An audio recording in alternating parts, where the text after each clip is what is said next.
What's going on, y'all? Welcome back to Kid Taj, and today we're going to be talking about the NBA title. Like we do so often, I find myself talking about who's going to be in the NBA Finals, who's contending for that title, who's going to win this thing. Now, you'll find me often saying that the Cleveland Cavaliers will win the NBA Finals, and I'm not going to change that, at least right now. I know they're in a slump right now, but I don't really think this is going to continue. I mean, they've been playing badly, sure.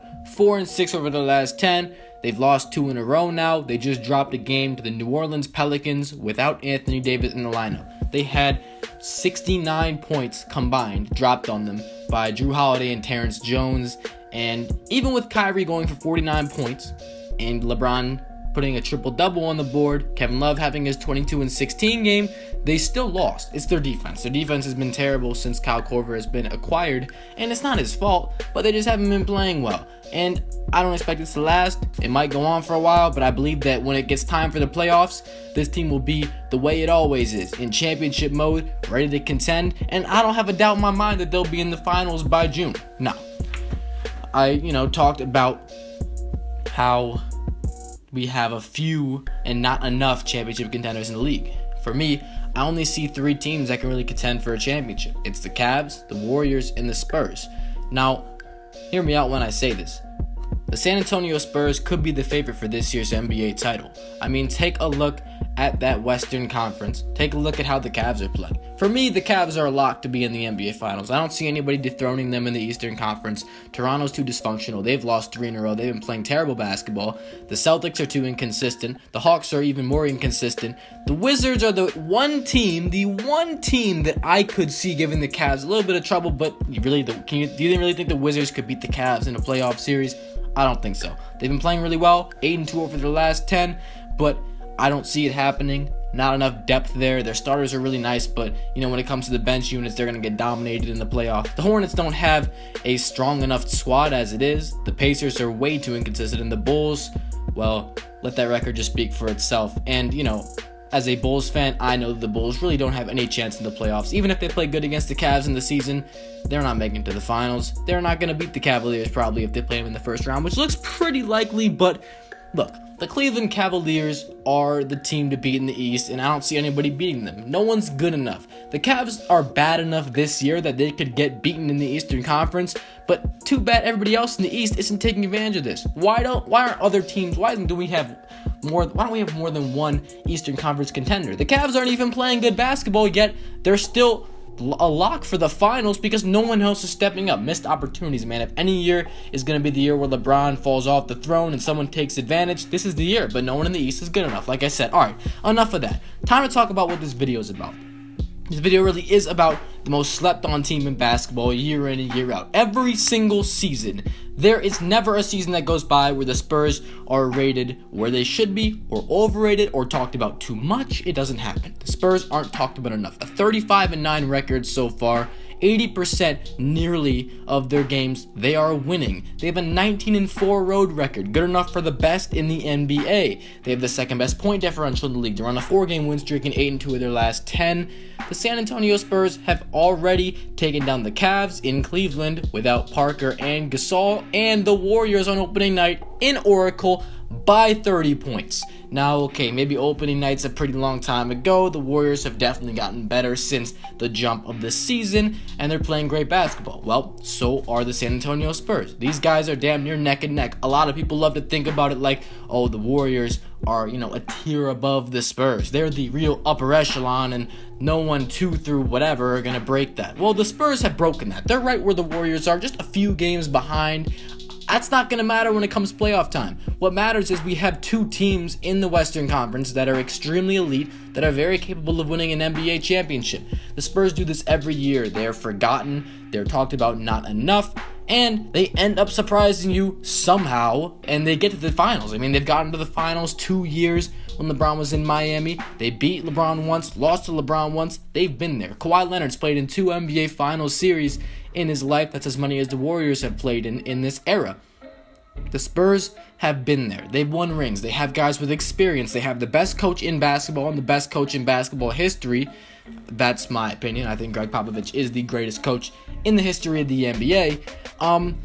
And they have everything they need. They play super solid defense. They've got the best two-way player in the game, undoubtedly, in Kawhi Leonard. They've got great role players, a great second guy in LaMarcus Aldridge that was a superstar for his old team in Portland, but he's been a great second option on this team. They've got veteran experience. They've got a solid bench. They've got athleticism, shooting, defense, everything you can think of. They've got it all. You might say they're not flashy. They don't have enough guys that can make shots down the stretch. They don't have enough superstars on their team. The Spurs are a superstar team. That's what everyone always forgets about these guys. They might not have the biggest names. I know there was a time where Tony Parker and Tim Duncan and Manu Ginobili was this team's big three. And a lot of those guys didn't even get to all-star games throughout a lot of their career. I know Tim Duncan did, but Parker and Ginobili, those guys weren't thought of as superstars in the NBA for a long time. Maybe stars, but, that wasn't really thought of as three superstar players. And no one was your traditional superstar. There wasn't a Kobe-type player on that team, a Jordan-type player on that team, but it's so well coached. They've got a superstar coach. They've got a superstar reserve lineup. Their role players are the best in the NBA when it comes to just doing their job. They don't care about the numbers, and they just play and they just win games. This team could give any team a run for its money. In the NBA playoffs this season, they're the second seed, and I don't think anything's going to change about that. I do not see them passing the Golden State Warriors or the Warriors if they keep losing games like they did last night and let Deion Waiters drop 33 on them in a game-winning 3 at the buzzer. Then it might not happen, but I'm not acting like that's a trend. Okay, that was their first loss in a while. They were on a win streak before that, and they lost to the Heat. That's pretty pathetic, but you lose some, you win some. They're 38-7. That's all that matters. The Spurs are 2.5 games behind them. The Rockets 3 games behind them. I don't see the Spurs going on a big losing streak. I don't see them dipping from second seed. The Rockets have been pretty shaky as of recently. They've lost some ones on their 5-5 of their last 10 after having an amazing run in the month of December and January. Early January, late December, they haven't been playing as well. The Spurs and the Warriors are the two real top teams in this conference. The Rockets, they haven't been consistent lately. I don't believe in them. James Harden is a great player, but they don't have another star on that team they can rely on. That's going to be their main downfall come playoff time. James Harden's going to have to do everything for this team. I don't think that's enough. So the Spurs going to be a second seed, and I predict the Thunder to be the 7th seed at the end of the season. The Grizzlies are in 7th right now, but I don't think that Russell Westbrook, it's really hard for one guy to do it all. I don't think the Thunder are as good as those top 6 teams. If the Thunder are the 7th team, I don't think that's a good enough team, to be a top 6 team in the Western Conference, just because there's not enough help around Russell. And we've seen inconsistencies in this team as well. The Grizzlies, I think, are going to snatch that 6th seed, and we're going to see a Spurs-Thunder first-round matchup. We saw a Spurs-Thunder second-round matchup last year. We're going to see another matchup in the first round between those two teams this year, I believe. Spurs can win that. They are the perfect team. The perfect team that can shut down a superstar player. You put Kawhi Leonard on Russell Westbrook. That's the best defensive player in basketball if you're going to stick to one guy. If you're going up against a superstar team, you put Kawhi on that superstar. He's the best guy in the league to guard a superstar. I swear it's true. This guy locks superstars. Maybe not locks. He's probably not going to lock Westbrook, but he's going to make him inefficient. He's going to make him work. And that's the big idea. That's what you got to do. You got to make someone else beat you. And if you're playing Thunder, you got pretty good odds if you're making someone else beat you. So I think a first-round win for the Spurs over the Thunder is a pretty good prediction. I'm just, going on a limb that the Thunder are going to be the 7th seed because, I think they're going to slow down a little bit. They won't go down past the Nuggets because that's barely even possible at this point. Now, after a first-round win, they're going to play the Rockets in the second round most likely. Either way, any way this works, they're probably going to play the Rockets in round 2. Now, the Rockets, this team has a little bit more, they have a lot more threats. They don't have another star, but they definitely have better role players than the OKC Thunder. But the Spurs are going to do the same exact thing they did to the Thunder, which I know this is their game plan. They're going to try to take Harden out of the game. They're going to try to stick Leonard on him 24/7. That's a great matchup. That's the matchup we want to see. We're probably going to see Kawhi on Russell in the first round, Kawhi on Harden in the second round. He's going to have his go with the 2 top MVP candidates this season and see if he can shut them down, make them work. That's another win, I think. If you have Kawhi Leonard, the superstar stopper, on those guys, how are they going to beat you? Do you really think that the Houston Rockets role players can beat the San Antonio Spurs? Not saying Harden's going to be completely out of it or Russell's going to be completely out of it, but they're going to have to make someone else beat them. They're going to want to make someone else beat them. And, you know, if you have Kawhi on Harden, Kawhi on Russell, it's going to be very hard for one of those guys to go for like a 40-point triple-double or something on Kawhi, just because he does so much of the work himself defensively. That's a very tricky task. That's the hardest thing to do. I believe that the last guy any player wants to go up against in the NBA, any star player, the last guy they want guarding them is Kawhi Leonard. He's the best, okay? The best you can offer.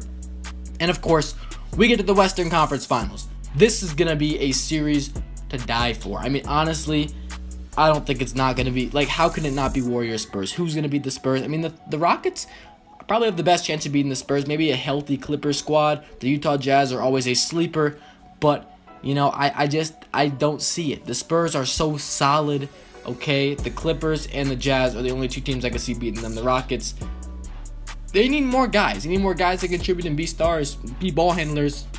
The Clippers and Jazz have a lot of different ways to score. That's how they could beat the Spurs. The Spurs are really good at taking down those one-man squads like the Thunder and the Rockets, but the Clippers and the Jazz, those guys are those teams are legit team basketball playing squads. I mean, these guys really get out and they have multiple stars, multiple guys they can rely on to do this or that. But I think the Clippers would have a better chance against the Spurs than the Jazz would, just because you know, you have Gordon Hayward on the Jazz. He's your main guy. The Clippers don't really have a swingman they rely on that much. Kawhi Leonard would probably be seeing time on Chris Paul, but Chris Paul can make anything happen, really, and then you always got your big man Griffin and Jordan down low to do work for you as well. And the Clippers already beat the Spurs a few years ago. Now, I don't think that's going to happen, that matchup, because I think the Warriors are going to be playing either the Clippers or the Jazz in the playoffs, so, you know, that's probably not in consideration. Now, Warriors Spurs in the Western Conference Finals. How does this turn out if this happens? This would be fantastic, and I think it's a toss-up, honestly, because these teams are so close, so much closer than you think. A lot of people think the Warriors are just superior to everybody. They're not, okay? They had trouble with the Spurs on opening night. The Spurs are great at stopping good teams, superstar stoppers, stuff like that. They'll have Kawhi on Durant all night long, and they have a hard time guarding Kawhi Leonard. The Warriors do, I mean, any top-tier team. Kawhi Leonard steps up his game for the top-tier teams, and we know that. And if it gets to a close game situation, the Spurs are much better at closing games than the Warriors do. The Warriors are going to have to blow the Spurs out if they want to win. Again, like with the Cavs. I mean, the Warriors have to blow the Cavs out to win the finals if they play them, because the Warriors can't win a close game against a team like the Cavs. They really can't. They're not going to close that out. Warriors Spurs, this is going to be crazy because the Spurs don't really get blown out. And the Warriors are going to have to do that a few times in the series if they want to win it, because they're not going to be able to just hold them off at the very end. It's so good. The Spurs are so good at executing, you know, basketball at the very end of games. It's ridiculous. Now, in the finals, are they a match for the Cavs? If they make the finals, the San Antonio Spurs are a great team. But I think that if they play the Cavs, it could really go. I think it would be more exciting than a Warriors-Cavs series. I want to see it more than a Warriors-Cavs series. You know why? Because I think that LeBron James versus Kawhi Leonard is a better matchup than LeBron James versus Kevin Durant. I just like seeing it more. Kawhi Leonard beat LeBron last time, and it was really him against LeBron. There's no complete reliance on Kevin Durant when he plays LeBron, because the Spurs rely on Leonard more than the Warriors rely on Kevin Durant. Kawhi Leonard goes right at LeBron. They do their duel, and I think it's cooler because Kawhi Leonard is always underrated in my eyes. But if the Spurs play the Cavs, I might have to pick the Spurs to win that. Just because you saw the last time LeBron played the Spurs in the finals, they went ridiculous, okay? They know what this guy can do. Superstar stopper, Kawhi Leonard. You're not going to stop LeBron James, regardless of how great of a defender Kawhi Leonard is. LeBron can't be stopped. However, he can be contained. You can make him inefficient. Kawhi forced a ton of turnovers on LeBron last time they played, and Kawhi went for 41 points. LeBron can't do it all on offense and defense. However, he will be doing his best on both ends because it's the finals, and he lives for those matchups. If the Cavs are like this when they go into the finals, like the way they're playing right now, there's no chance they win the Spurs. Even if they win against the Spurs, even if they, get past everybody in the East, if they're playing bad basketball, it's not going to fly against either the Warriors or the Spurs. But I'm banking on the Cavs getting it back together and beating the Warriors in the finals, because I do think the Warriors will beat the Spurs. But the Spurs are honestly, they should be a favorite for a lot of you guys. I know a lot of you guys think it's just going to be Warriors, Cavs, already lock it in. But some of you should think that the Spurs are not only going to make the finals, but are also going to win it, I think. That's going to do it for this video. I'm out. Thanks for watching, you guys. Peace.